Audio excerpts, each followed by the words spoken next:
I'm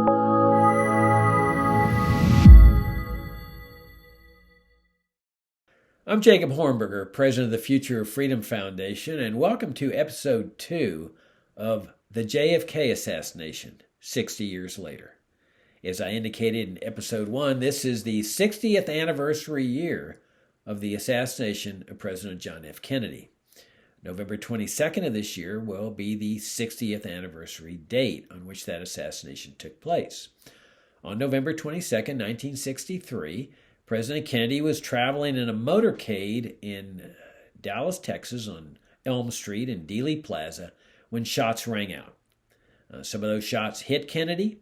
He was then taken to Parkland Hospital, which was just a few minutes away there in Dallas. Doctors treated him, and by 1 p.m., the assassination took place at around 12:30 p.m. By 1 p.m., the president was declared dead. At that moment, the president's body was taken off the treatment table and wrapped in white sheets by hospital personnel, and then placed in an enormous, heavy, ornate ceremonial casket, the type of casket that you would see at a funeral. If I'm not mistaken, I think it was the most expensive casket from the funeral home from which it had been ordered. At that moment, the Dallas County medical examiner, a man named Dr. Earl Rose, declared that he was going to conduct an autopsy on the president's body. Now, what's an autopsy? Well, it's a medical procedure to determine the cause of death. For example, in gunshot wounds, the medical examiner, who was ordinarily a forensics medical examiner, one who specializes in homicides carried out by gunshot wounds, would section portions of the body where bullets appeared to have entered, and section them cut like a loaf of bread to examine the trajectory of the bullets. They would also be charged with removing bullet fragments or bullets themselves, and everything would be done very meticulously because every pathologist knows that since this is a murder case, it's a virtual certainty that the autopsy physician is going to have to testify in a criminal case, criminal prosecution of whoever is charged with the murder. And so everything has to be done very competently, very scrupulously. There has to be careful chains of evidence established on the evidence. That is, if they find a bullet fragment, they have to mark it and then hand it to the next person who marks it. And you have to establish a clear chain of custody to make sure that nobody has planted a bullet somewhere along the chain of events. And so Dr. Earl Rose was the Dallas County medical examiner, a very competent medical examiner. In fact, he ended up conducting the autopsy of Lee Harvey Oswald after Oswald was assassinated a couple of days later. And he went on to have a very illustrious career. So he announces he's going to carry out this autopsy because state law required it. Now, keep in mind that at this time, it was not a federal offense to assassinate a president. This was just a straight murder case under state law. And under state law, the county medical examiner was required to conduct an autopsy. It was just state law under the criminal jurisdiction of that particular county. This was Dallas County, Texas. So this is what Rose was doing. He was complying with state law in a homicide case. At that moment occurred one of the most bizarre occurrences in the history of criminal jurisprudence. Whenever I think about what happened at that moment, I'm shocked by what happened. A team of Secret Service agents, headed by a man named Roy Kellerman, immediately goes into action.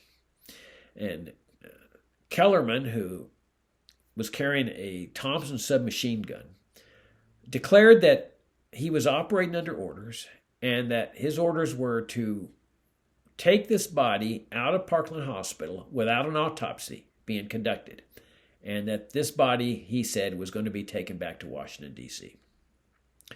Now, Kellerman is an interesting figure that we'll look at later. In the meantime, just know that Kellerman was in the passenger seat of the limousine in which President Kennedy was traveling when he got shot. And as a Secret Service agent, it's Kellerman's duty, as we all know, to cover the body of the president whenever there's danger. And in other words, be willing to take a bullet for the president to save the president's life. Well, after the first gunshot rang out and hit Kennedy in the neck, it was not a fatal wound. And Kellerman's job was to jump over that seat at that very moment and cover the president and guard him from any further shots. Kellerman didn't do that. He just sat there like a bump on a log, turned around and looked at the president, and essentially waited until the fatal shot came in that hit Kennedy in the head, at which point then the limousine takes off to Parkland Hospital. So this is the same Kellerman that's carrying a submachine gun that tells Rose that under no uncertain terms that there is not going to be an autopsy carried out on President Kennedy's body. Rose is steadfast and says, no, you need to understand that this is Texas state law. I have to conduct this autopsy. This is a murder case. And he's standing in front of the casket. He's not letting them proceed. At that point, this team of Secret Service agents pulls back their coat pockets and brandish their guns. And it's clear to everybody there that they will stop at nothing, including the use of deadly force, to prevent this autopsy from being carried out. One Secret Service agent, presumably an extremely large one, physically picks up Rose, carries him over to a nearby wall, puts him down, and wags his finger in his face, as if saying, no, no, no. And at that point, there was yelling, screaming, profanities. Mrs. Kennedy was there. The hospital personnel there were there. The hospital personnel later stated that they were terrified. They just could not understand what the heck was going on. And, they had just treated the President of the United States. They tried to save his life. And all of a sudden, they're being threatened with deadly force. If bullets, of course, start flying. And like I say, there was a lot of fear at that point. Screaming, yelling, profanities. And the Secret Service team succeeds in wheeling that heavy, ornate casket out of Parkland Hospital. They put it in the back of an ambulance. And they start heading to Dallas Love Field, where President Lyndon Johnson, the new president, was waiting for it in Air Force One. Now let's back up a moment and examine Johnson's conduct during these critically important events. Johnson had been in the same motorcade, was in a follow-up car in a different limousine. So when the shots rang out and the president's limousine starts heading to Parkland Hospital, Johnson follows them. And Johnson enters the hospital and decides to wait there until he sees whether President Kennedy has died or not. While he's waiting, Johnson makes a very interesting comment. And pay attention to this comment because it becomes a critically important point, as we'll see as in later segments of this series, on the cover-up of this assassination. Johnson says that it's clear that this assassination, he is expressing the concern that this assassination could be the first stage of an all-out nuclear attack by the Soviet Union on the United States. Now, it was not an unreasonable concern to have. The Cuban Missile Crisis had just occurred the year before. That was when the Soviets had installed nuclear missiles in Cuba, aimed at the United States. And it was during that crisis that the United States and the Soviet Union came within about an inch of all-out, life-destroying nuclear war. This was also the height of the Cold War. And so it was not out of the ordinary for Johnson to have this concern. Once Kennedy's declared dead at 1 p.m., Johnson starts heading to Dallas Love Field, where Air Force One and Air Force Two were parked. I don't know how far, but it probably took them less than 10 minutes to get there.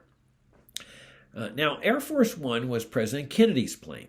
That's where his entourage traveled, and President Johnson, the new President Johnson, traveled in Air Force Two as vice president. But for all practical purposes, the two planes were mirror images of each other. The same communications equipment, same basic layout. Kennedy could have traveled in Air Force Two and it would have been just fine. Everything would have been the same.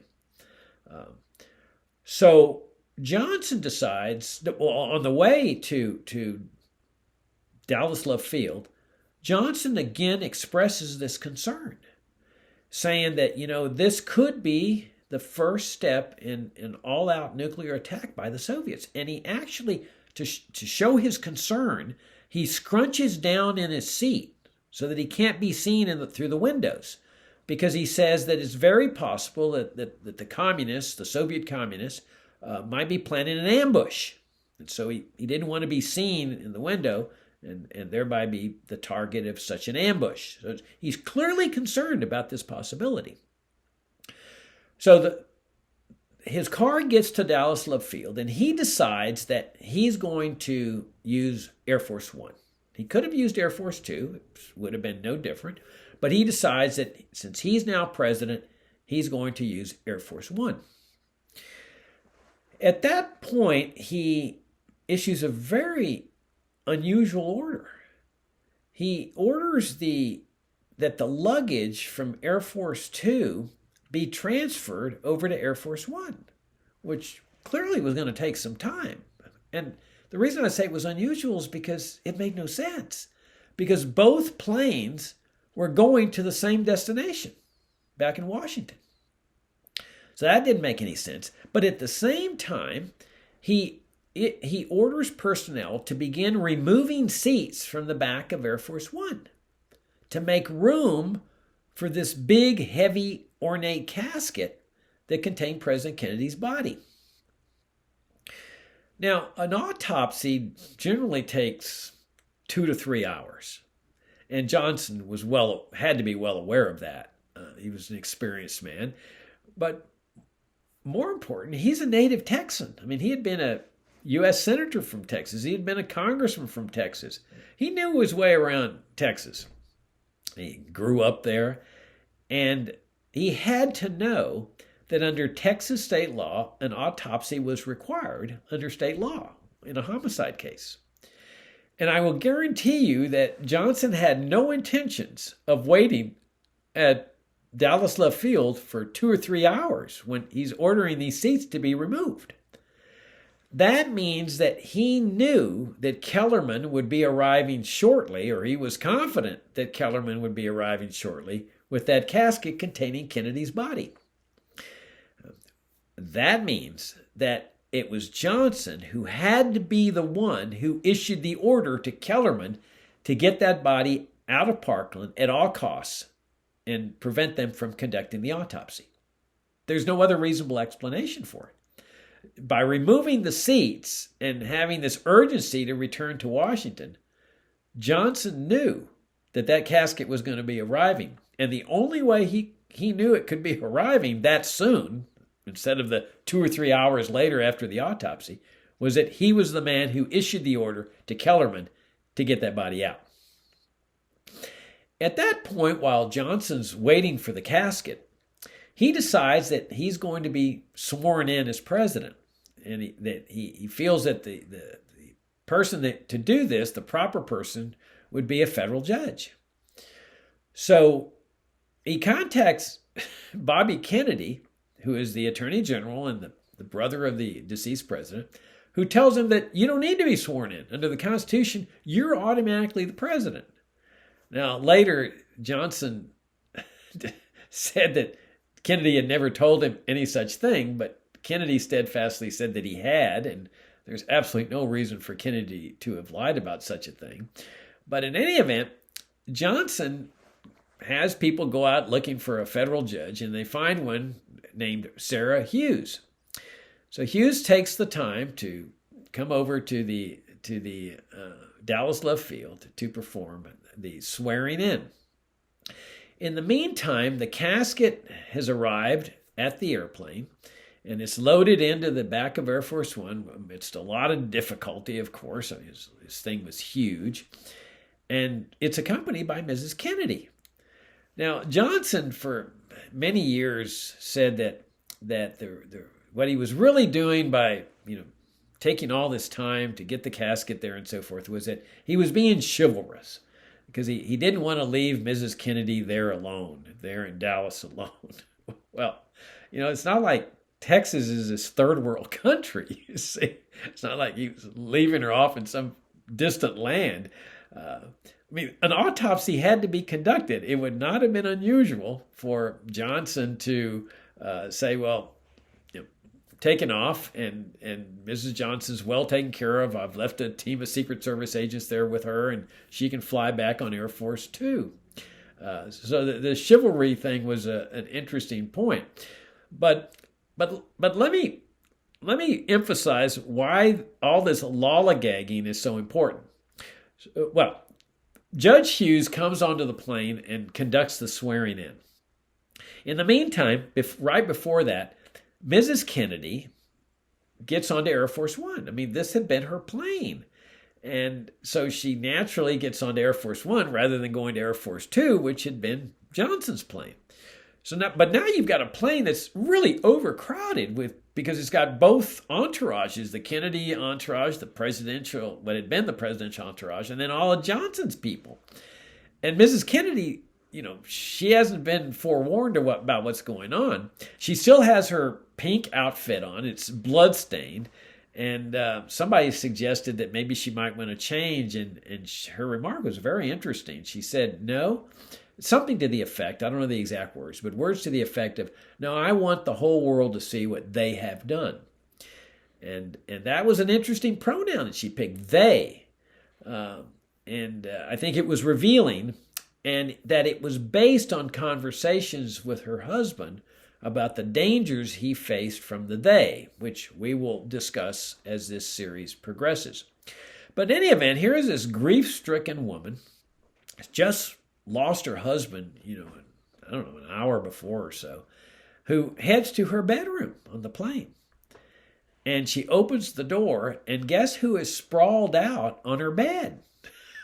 Yeah, Mr. Chivalry, Lyndon himself, who had to know. He had to know that this would be the first place Mrs. Kennedy would be heading when she boarded the plane that he was now taking charge of. He had to know that. She's not going to go to some passenger seat. She's going to go to her quarters. But there he is, sprawled out on the bed. So he excuses himself and lets her have the room. I should probably also mention that there was no love lost ever between the Kennedys and the Johnsons. Kennedy had made Johnson his vice presidential candidate in the 1960 presidential race, but it was all done for political reasons. Kennedy knew that he would have to carry the Deep South and he'd have to carry Texas to win this election, and that he hoped that Johnson would be able to do that. There's also some indications that maybe there were some nefarious things going on with Johnson manipulating himself to be Kennedy's vice presidential candidate. But in any event, it was clearly a political decision. The Kennedys loathed Johnson. Johnson loathed the Kennedys. He always felt that they were just lording it over him because they were from Massachusetts and Harvard. And Johnson was sort of a country boy from Texas who'd gotten his degree at Southwestern State College in San Marcos. And there was a special enmity between Bobby Kennedy and Lyndon Johnson. So Sarah Hughes comes onto the plane to conduct this swearing in, the federal judge, and Johnson orders everybody to the front, most everybody, including Mrs. Kennedy. He goes and summons her. Here's this lady, just lost her husband. She's clearly in shock, grief-stricken. There is absolutely no reason why she has to be at this swearing in. She has no role in this government at all. She's not first lady anymore, and even that's just a ceremonial position. She held no position in the government. He could have just left her alone. But no, he goes and summons her and makes it clear that he expects her to be there too. And so there she is in all the photographs that are taken. She has no role in the swearing in at all. But in any event, Sarah Hughes swears Johnson in, and at 2:47 p.m., Air Force One takes off to Washington, D.C. Now, that's 2:47 p.m. That's an hour and 47 minutes after Kennedy was declared dead. Why is that important? Well, that means that Johnson stayed on the ground for around an hour and a half after he got to Dallas Love Field. Now remember, this is a man who twice has expressed the deep concern that this assassination of President Kennedy could be the first stage of an all-out nuclear attack by the Soviet Union on the United States.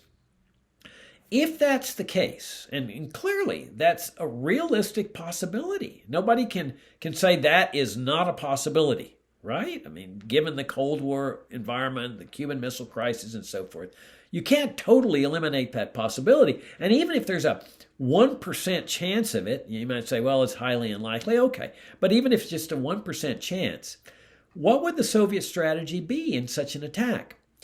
Well, they would know that Johnson, the vice president, would be there in Dallas. It was all over the news and so forth.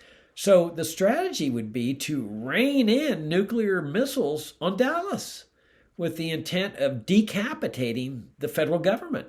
Okay, so who would be president there? The Speaker of the House. Okay, does he have the black box, the codes for firing nuclear missiles?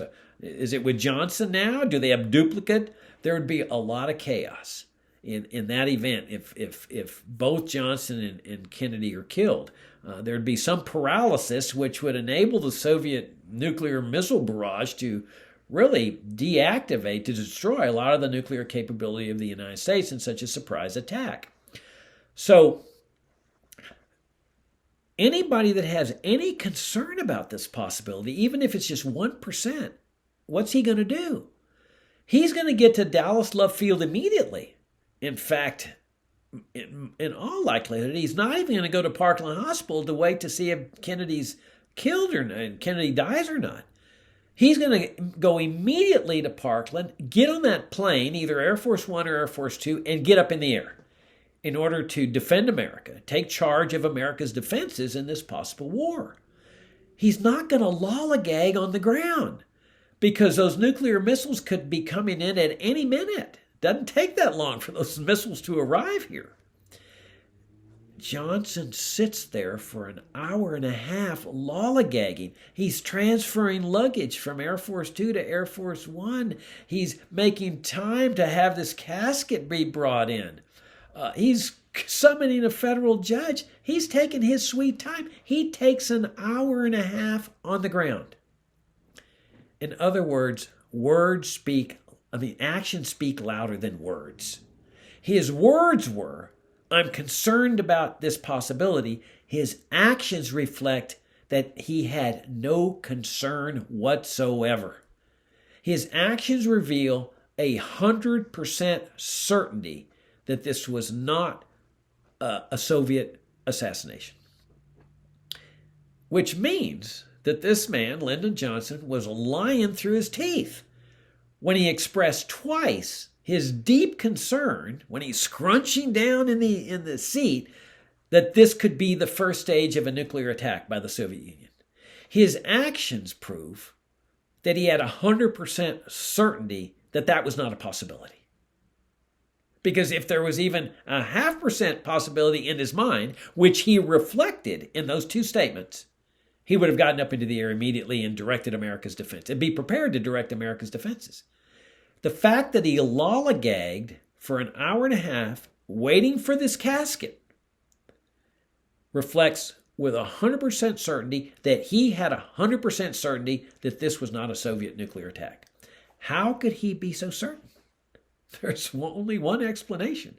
This man knew who had carried out the attack and that he was carrying out this fake and false concern about the possibility that the Soviets had done it. There's no other reasonable explanation. In any event, Johnson gets into the air, Air Force One gets into the air, and flies off to Washington, D.C., or the Washington, D.C. area, and lands at Andrews Air Force Base. I think they landed shortly before 6 p.m. At that moment, once the plane lands, Bobby Kennedy is there waiting for it. He's there to greet Mrs. Kennedy. He gets onto the plane, goes right past Johnson, and goes and greets Mrs. Kennedy. And people start removing this heavy casket from the plane. Very cumbersome, very difficult. And they put it in the back of a Navy ambulance, a gray Navy ambulance. Now, the operative word here is Navy. I will guarantee you that in the Washington, D.C. area at that time, along with today, there are plenty of competent medical examiners, forensics pathologists, and lots of medical facilities with the top-notch equipment to conduct a first-class autopsy on the president's body. In fact, I'd be willing to bet that the Washington, D.C. area, Maryland, Virginia, and D.C. have possibly, and did at that time, have one of the highest concentrations of competent forensic pathologists in the country. But that's not who Johnson turns to. Instead, he turns to the military to conduct this autopsy, and he delivers the body of President Kennedy over to the military. Now, what's one of the fascinating aspects of this is the attitude of the mainstream press and the American people at that time. Nobody questioned this. In fact, today, whenever you see an article in the mainstream press about this particular matter, no one questions it. It was all considered just normal. Now, remember in episode 1 where I recommended that everybody read Michael Glennon's book, National Security and Double Government, where Glennon says this is a military nation. It's the military intelligence establishment, the Pentagon, the CIA, and the NSA, that are really in charge of the government. They permit the other three branches to have the veneer of power, the appearance of power, make it look like everything's normal, like it was when the country was founded for the next 125 years or so. But in reality, everything's changed. That it's the military intelligence establishment that is in charge of running the government. And therefore, this Ukraine crisis today, for example, the people who are in charge are the Pentagon and the CIA of handling how things are going there.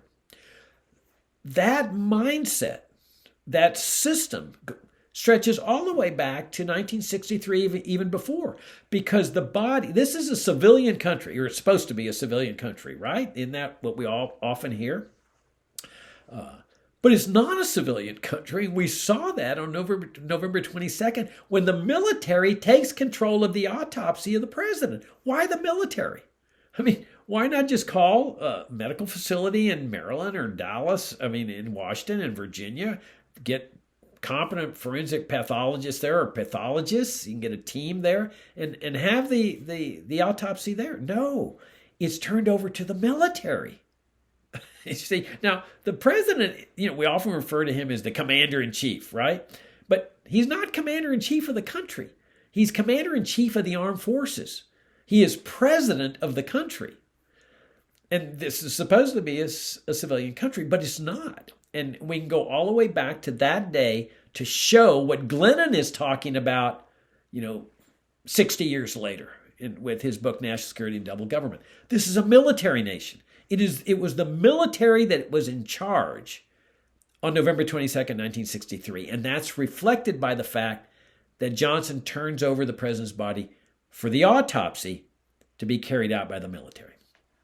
Now, there's two distinguishing features about the military that we should keep in mind at this point. One is they know how to keep secrets. They're very good at keeping secrets in the military. That all they have to do is classify things. We've all heard that term, classified, okay? Top secret or secret. And every military personnel knows what that means. You could talk to a military person from the Vietnam War that had access to classified information and ask him what it was, and I guarantee you he will say, I can't tell you, it's classified.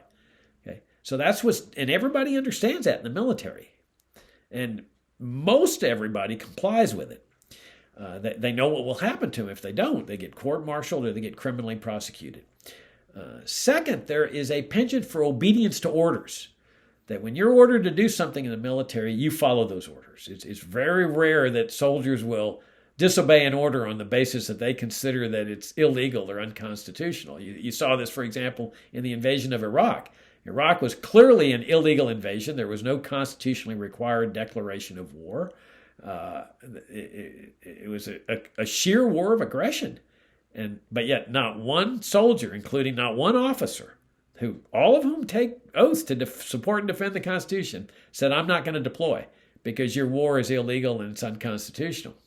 In the military, there is a penchant for obedience to orders. And we will see as this series progresses why those two features of the military played a critically important role in the autopsy that was carried out on President Kennedy's body. An autopsy that we will see turned out to be fraudulent. I'm Jacob Hornberger, president of the Future of Freedom Foundation. Thank you for tuning in to episode 2 of the JFK Assassination 60 years later.